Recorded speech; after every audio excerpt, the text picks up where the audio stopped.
दुनिया में युद्ध की आग जब सुलग रही है तो उसमें इजराइल भी अब तैयारी कर रहा है और उसी को लेकर बड़ी खबर है। इजराइल कर रहा है सबसे बड़ी मिलिट्री ड्रिल की तैयारी और इस मिलिट्री ड्रिल की तैयारी इजराइल की तरफ से की जा रही है, जिसकी तस्वीर इस वक्त देख रहे हैं। जल थल नभ और साइबर हमले से निपटने की तैयारी इजराइल की तरफ से की जा रही है।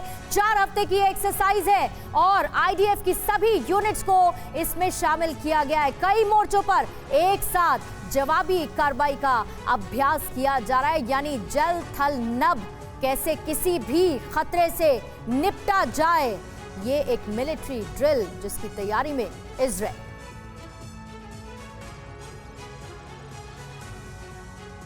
तो कैरियट्स ऑफ फायर पर इजराइल जो है वो उसने युद्ध शुरू के मतलब युद्ध का अभ्यास शुरू कर दिया है। हम आपको बताएंगे कि इजराइल डिफेंस फोर्स की फुल स्केल वॉर की तैयारी है। ये जो कैरियट्स ऑफ फायर है ये इजराइल डिफेंस फोर्स की फुल स्केल वॉर की तैयारी है। इसके एक साथ सभी बॉर्डर्स पर तेज जवाबी कार्रवाई का अभ्यास करेंगे और एक साथ सेना, मंत्रालय, सुरक्षा संगठन, नागरिक संस्थाओं के बीच ये अभ्यास किया जाएगा और बॉर्डर पर कई मोर्चों पर एक साथ और लंबे वक्त तक युद्ध लड़ने की तैयारी का अभ्यास किया जाएगा इसमें। और इजराइल को उत्तरी सीमा पर सबसे विनाशकारी युद्ध का अंदेशा है। यही कारण है कि अब ये युद्धाभ्यास किया जा रहा है। इजराइल को हिजबुल्लाह के विशाल हथियार भंडार से भी खतरा है, इसलिए भी ये अभ्यास किया जा रहा है। और हिजबुल्लाह के पास करीब 1.5 लाख मिसाइल और रॉकेट हैं, तो इसलिए भी ये अभ्यास किया जा रहा है। फिलिस्तीन, लेबनान, मिस्र, जॉर्डन, सीरिया से इजराइल की दुश्मनी है और इन्हीं सब सारे आयामों को देखते हुए इजराइल ये युद्धाभ्यास कर रहा है। आगे की अपडेट है हमारे पास, रवि के पास चलते हैं। बिल्कुल, और देखिए जो इजराइल की तरफ से चैरियट्स ऑफ फायर एक्सरसाइज की जा रही है उसके अपने मैसेजेस होंगे। छोटा देश ताकत में बेजोड़, ये भी हम समझें कि आखिर क्यों नजर रहती है इजराइल के हर एक्शन पर, हर कदम पर। इजराइल के दुश्मनों का डरना जरूरी है, ये इजराइल हमेशा बताता रहा है। फिलिस्तीन, Egypt, Jordan, Syria, Iraq, Lebanon और ईरान से जंग का अनुभव डिफेंस तकनीक में दुनिया के सबसे ताकतवर देशों में गिनती। आयरन डोम सिस्टम 90% मिसाइल हमले को रोकने में सक्षम है। आयरन डोम किल को लेकर इजराइल की हमेशा दुनिया में तारीफ होती है और हाल ही में बेहद सस्ते और प्रभावी लेजर डिफेंस सिस्टम का सफल परीक्षण किया है इजराइल ने। इजराइल की खुफिया एजेंसी मोसाद दुनिया में सबसे ज्यादा एक्टिव, खतरनाक, ताकतवर एजेंसी है और इजराइल की ज्यादातर जनता सैन्य प्रशिक्षित है और युद्ध के लिए तैयार है। वहां के जनता के लिए भी ये आर्मी की ट्रेनिंग, ये वॉर की ट्रेनिंग कंपल्सरी है, यानी पूरी कंट्री को हमेशा तैयार रखा जाता है पूर्णिमा किसी भी विपरीत परिस्थिति के लिए। बिल्कुल, चुनौतियां हैं और इसीलिए इजराइल से डरना जरूरी है, ये आपने समझा। लेकिन इजराइल की भी अपनी चुनौतियां हैं। कैसे? जो इजराइल का चारों तरफ से का इलाका है, यानी जो बॉर्डर एरियाज हैं, वो दुश्मन से घिरे देश वहां पर मौजूद हैं, जो हमास है और साथ ही हिजबुल्लाह जैसे संगठन है। सबसे बड़ी चुनौती इजराइल से अभी से नहीं, पिछले काफी वक्त से ये बड़े चैलेंज बने हुए हैं। हिजबुल्लाह जमीनी लड़ाई में सक्षम है, हथियारों के जखीरे से भी वो लैस है। हमास भी इजराइल पर हमले के लिए हमेशा तैयार रहता है। फिलिस्तीन, लेबनान, ईरान से दुश्मनी चरम पर है और इस बदलते वर्ल्ड ऑर्डर के बीच में सर, इजराइल के लिए कितना ज्यादा ये मुफीद समय है कि अपने उन दुश्मन देशों को जो उसके बॉर्डर के करीब है उनको चेताए कि उसकी तैयारी क्या है, जिसमें चैरियट्स ऑफ फायर एक वन ऑफ द ड्रिल हमने अभी देखी। बहुत जरूरी है। आपने देखा परसों हिजबुल्लाह ने धमकी दी थी, उन्होंने बोला कि हमारे पास ऐसी मिसाइल आ गई है जो 1000 किलोमीटर तक जिससे हम मार कर सकते हैं और उसके ऊपर हम हर तरह का जो वेपन है उसके ऊपर डाल सकते हैं। तो ये चीज़ जब आती है और ये जैसे 6 देशों का 7 देशों का आप लोगों ने नाम लिया, ये सारे के सारे मिल करके इजराइल के अगेंस्ट हैं और जब भी कुछ होगा वो मिल करके इजराइल के ऊपर हमला करेंगे। और इजराइल के बहुत इसीलिए ज़रूरी है और इसीलिए इजराइल ने अपने जो डिफेंस इंडस्ट्री को इतना आगे रखा हुआ है, इस पर रिसर्च करते रहते हैं और हर समय एक कोई ना कोई नया वेपन लाते रहते हैं। लेकिन एक चीज़ और आपको देखनी पड़ेगी, मैं जरा कंपेयर करना चाहूँगा इसी यूक्रेन से और इजराइल के बारे में। जब याम किपुर वॉर हुआ था इजराइल में, सारे इजराइलीज बीच पर दिखाई पड़ रहे थे और रात भर में सारे के सारे कॉन्स्क्रिप्ट हो गए और आकर के उनकी बटालियंस बन गई, जाके डिप्लॉय हो गए। 2015 में जब नाटो ने ट्रेन करना शुरू किया यूक्रेन में, 70% इनके जो कॉन्स्क्रिप्ट्स थे इन राइटिंग है, वो आए ही नहीं, ज्वाइन ही नहीं किए ड्यूटी।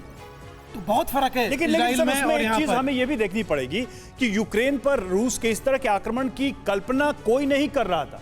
मुझे याद है कि आखिर तक ज्यादातर एक्सपर्ट्स ये भी मान रहे थे कि इस लेवल का वॉर नहीं होगा, और यूक्रेन भी शायद, मुझे लगता है कि वहां की लीडरशिप भी कुछ इसी तरह की सोच के साथ आगे बढ़ रही है, क्योंकि अब युद्ध सामने है तो अब तो लड़ना पड़ेगा, कोई विकल्प नहीं। मैं थोड़ा सा इसमें वो करूंगा, ये अभी मैं नाम थोड़ा सा भूल रहा हूँ, जोकरेट क्या नाम है इनका, जो अभी फिलहाल एडवाइजर हैं यूक्रेन प्रेसिडेंट के।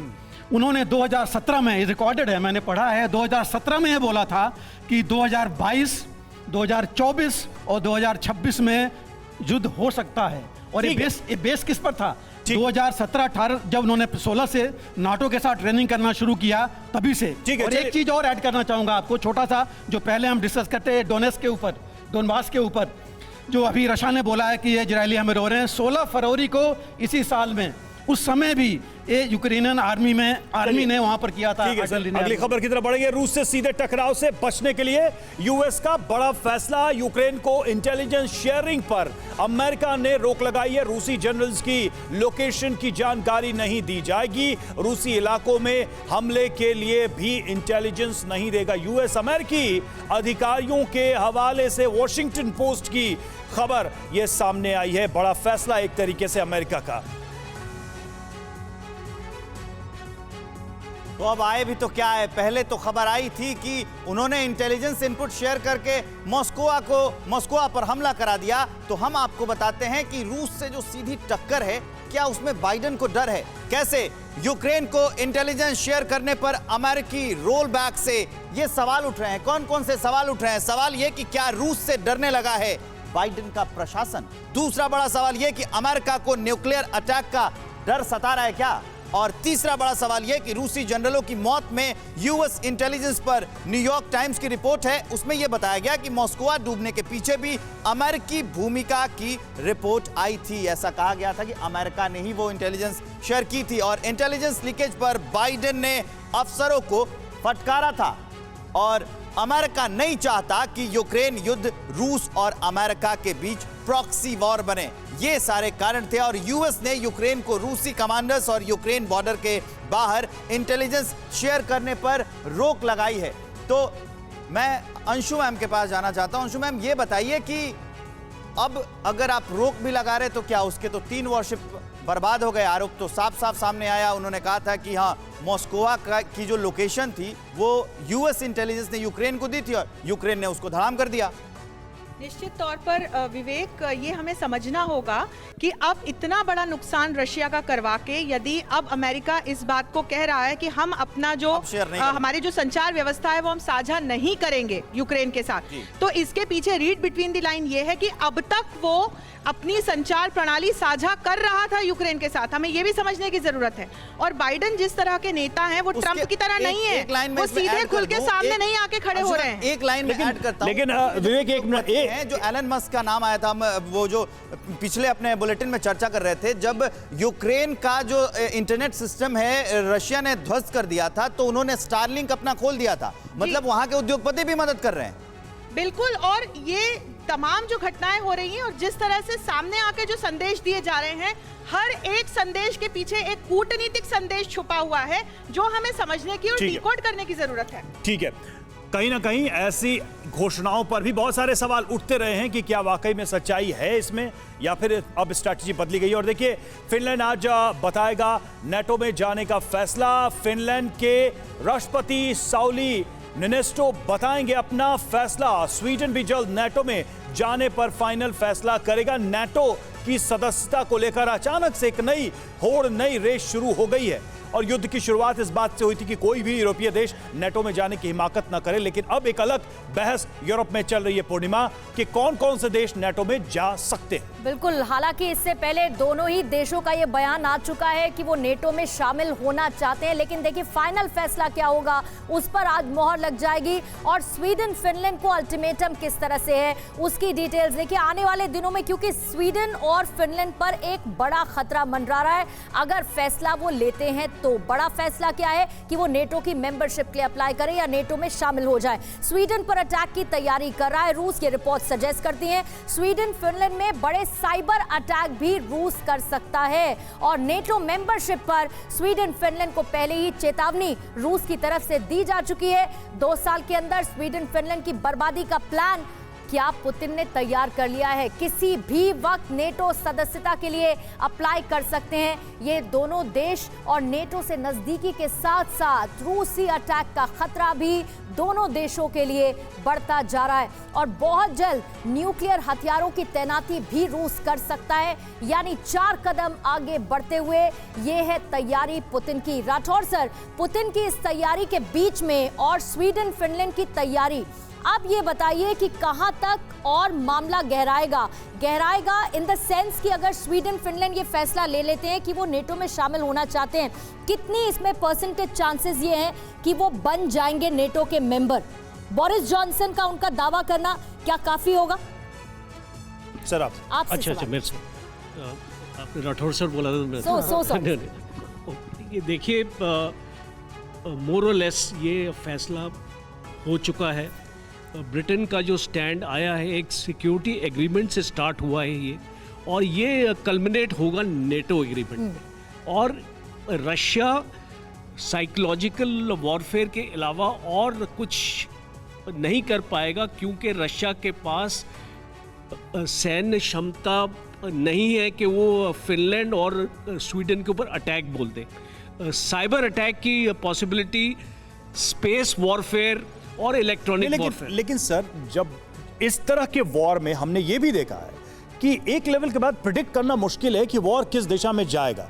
अमेरिका जैसा देश जो सोच रहा था कि हम दूर से बैठ के आग लगाते रहेंगे और आंच हम तक नहीं पहुंचेगी, ऐसी ही सोच वर्ल्ड वॉर में हमने यूरोपियन कंट्रीज की देखी थी, अमेरिका की देखी थी। लेकिन जब युद्ध खत्म हुआ तो हमने देखा कि पूरी दुनिया उस युद्ध में शामिल है। देखिए, वर्ल्ड वॉर 2 की सिचुएशन और आज की सिचुएशन को अगर आप कंपेयर करें तो अलग है, क्योंकि हम अगर वर्ल्ड ऑर्डर की बात करते हैं आज, अभी ये इसको यूरोपियन यूनियन के प्रेसिडेंट ने भी इसको बोला है कि वर्ल्ड ऑर्डर में बदलाव आ रहा है। ये है क्या वर्ल्ड ऑर्डर? ये यूनाइटेड स्टेट्स की हेजेमनी क्या इसको वर्ल्ड ऑर्डर है? और जब उसकी हेजेमनी को थ्रेटन किया जा रहा है, वो बोल रहे हैं कि हम इसको वर्ल्ड ऑर्डर में इसको बदलाव आ रहा है। आज का जमाना मल्टीलैटरलिज्म की तरफ है। क्विकली कोचर सर, मैम क्या आपको आज ये लगता है स्वीडन फिनलैंड ये फाइनल फैसला यही करेंगे कि वो नेटो में जा रहे हैं? लगता है आपको इसकी प्रोबेबिलिटी? बिल्कुल भी नहीं लगता है पूर्णिमा, क्योंकि ज़्यादा चांसेस ये है कि ये साइकोलॉजिकल एक प्रेशर दबाव बनाने की चेष्टा है अगेन रशिया पे। नहीं मैम, लेकिन उस थ्रेट का क्या हुआ? इतनी जल्दी बहुत मुश्किल है। उस थ्रेट का क्या हुआ जिसमें यूक्रेन को ये दिखा के कि भाई कोई दूसरा ना जाए, उसका क्या हुआ? देखिए, बाकी के जो देश है, बाल्टिक देशों की आप और अगर आप देखें तो वो भी नाटो की सदस्यता ग्रहण कर चुके हैं, और अब नॉर्डिक कंट्रीज जिस और बड़े हैं, ये रशिया के लिए कहीं ना कहीं उल्टा हो रहा है। बिल्कुल उल्टा हो रहा है। और नॉर्वे और डेनमार्क तो पहले से ही नाटो का सदस्य। ठीक है, और देखिए एक और खबर, जर्मन चांसलर ओलाफ शोल्ज ने ज़ेलेंस्की ने बात की है और जर्मनी से रूस के खिलाफ प्रतिबंध बढ़ाने की मांग की है। तो ज़ेलेंस्की लगातार, आपको हमने बयान भी सुनाया था, ज़ेलेंस्की ये कह रहे हैं बातचीत नहीं हो सकती। वहीं दूसरी तरफ अलग अलग देशों से वो लगातार ये कह रहे हैं कि रूस के ऊपर आप दबाव बढ़ाएं। उसी सिलसिले में जर्मन चांसलर से बात की Tripathi sir, Zelensky is still confuse कि कैसे इस वॉर में उन्हें आगे बढ़ना है, या फिर ये सब वैसे ही कर रहे हैं जैसा बाइडेन ने स्क्रिप्ट लिखी है? दोनों चीजें हैं, बिल्कुल कंफ्यूज्ड हैं, उनको पता नहीं लग पा रहा है कि हम कहां पर क्या करें। और जहां जर्मनी का सवाल है, उन्होंने इसलिए किया है, परसों की न्यूज आप देखिए, डेली $105 मिलियन जर्मनी से मिल रहे हैं रशिया को ऑयल और गैस के लिए। तो वो चाहते हैं कि ये चीज कम हो, कि जिससे पैसे नहीं आए। सर, जर्मनी और फ्रांस को लेके बड़ी पिक्चर साफ है शुरू से ही। हंगरी देखिए, हंगरी कहता है कि हम सस्टेन नहीं कर पाएंगे, हम तो लेंगे ही लेंगे ऑयल गैस। तो मैं एक और चीज ऐड करना चाहता हूं, मुझे लगता है इस लड़ाई के बाद एक और चीज होगी, नाटो में भी दो फाड़ हो सकती है। कुछ नाटो के कंट्रीज अलग होना चाहेंगे या अपनी तरफ एक अलग गुट बना के रहना चाहेंगे। समय कम है सर, अमेरिका क्यों नहीं कह रहा जर्मनी को? ये ज़ेलेंस्की क्यों कह रहे हैं? बिल्कुल, अमेरिका सीधे कह दे जर्मनी से, बिल्कुल फ्रांस से कह दे सीधे। बिल्कुल सही बात है। आप अगर देखें, अभी फ्रांस में जो अभी जनमत संग्रह हुआ था या जो अभी इलेक्शंस हुए थे, उसमें 40% पॉपुलेशन जो है दूसरी पार्टी में थी, लेपेन के साथ थी, और वो ये कहती हैं कि हम नाटो से बाहर हो जाएंगे अगर मैं जीतती हूँ। तो इसका मतलब हर जगह अमेरिका का सपोर्ट नहीं है। ठीक है, पॉपुलेशन कई ऐसे देश हैं नेटो कंट्रीज के जो सर्वाइव नहीं कर पाएंगे, ये बात कहते हुए या ना कहते हुए बहुत साफ कर चुकी हैं वो कंट्रीज।